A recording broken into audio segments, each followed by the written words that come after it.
Shalom, apa kabar saudaraku sekalian? Kiranya kasih Tuhan Yesus Kristus senantiasa menyertai kita. Sebelum kita sambut sapaan firman Tuhan, mari kita saat teduh sejenak.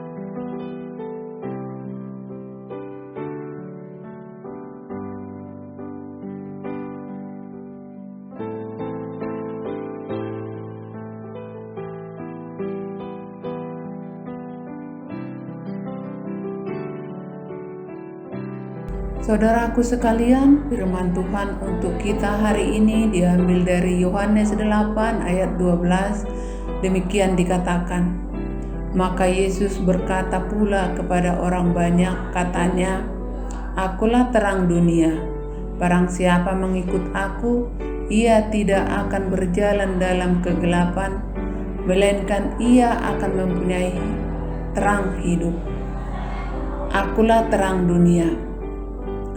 Pernyataan Yesus, akulah terang dunia, ditanggapi orang Farisi yang mengatakan, engkau bersaksi tentang dirimu, kesaksianmu tidak benar, ayat 13. Lalu Yesus menanggapi perkataan orang Farisi itu tentang kesaksian dia yang tetap adalah sah. Kalau kita melihat ayat-ayat selanjutnya sampai Yohanes 8 ayat 29 dan bahkan selanjutnya, tema tentang terang dunia tidak muncul lagi, sehingga sepertinya Tuhan Yesus menyimpang atau detour. Tetapi kalau kita memperhatikan dengan lebih teliti, maka sesungguhnya Tuhan Yesus menjawab pertanyaan orang Farisi dengan cara yang justru membuat pernyataan tentang dia sebagai terang dunia menjadi semakin jelas.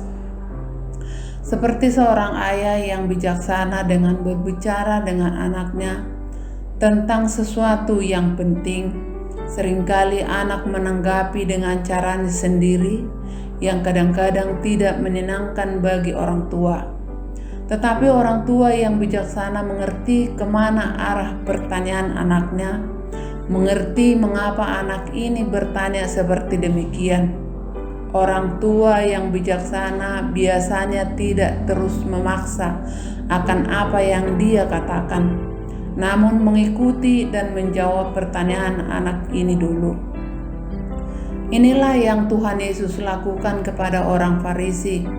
Fokus dari ayat 13 sampai 20 adalah kesaksian dan penghakiman dari Kristus itu adalah benar karena relasinya dengan Bapa.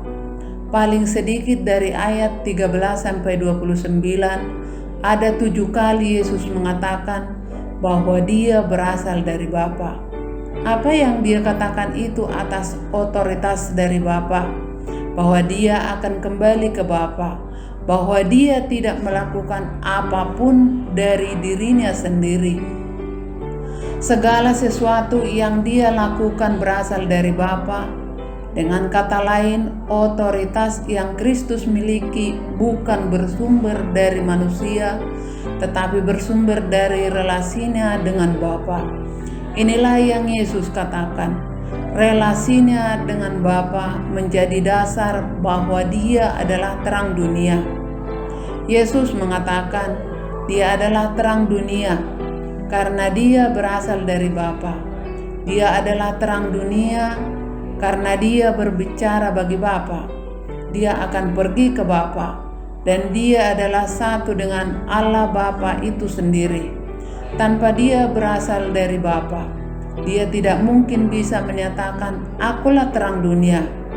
Tanpa dia adalah satu dengan Bapa, dia tidak mungkin mengatakan akulah terang dunia. Maka sesungguhnya detour dari ayat 13 sampai 29 itu, Tuhan Yesus membawa kita kembali bahwa dia adalah terang dunia. Yohanes 8 ayat 12 adalah ayat yang amat penting. Ini adalah kalimat satu-satunya di dalam kitab Injil. Kita sering mendengar kalimat ini, Aku adalah terang dunia. Di dalam Injil Matius, Yesus berkata, Kamu adalah terang dunia, Matius 5 ayat 14. tentu kita mengerti Yesus itu sumber terang dan kita terkait dengan Kristus, maka kita pun adalah terang dunia. Yohanes 8 ayat 12 adalah satu-satunya tempat di Alkitab di mana Yesus mengatakan, "Aku adalah terang dunia." Kalau kita mengerti dan mentaati akan panggilan Tuhan dalam firman-Nya ini, Tuhan Yesus mengatakan, "Barang siapa mengikut aku, ia tidak akan berjalan dalam kegelapan, melainkan ia akan mempunyai terang hidup." Karena itu, marilah mengikut terang itu, agar setiap langkah hidup kita di tahun 2021 ini berjalan dalam terang Tuhan. Amin.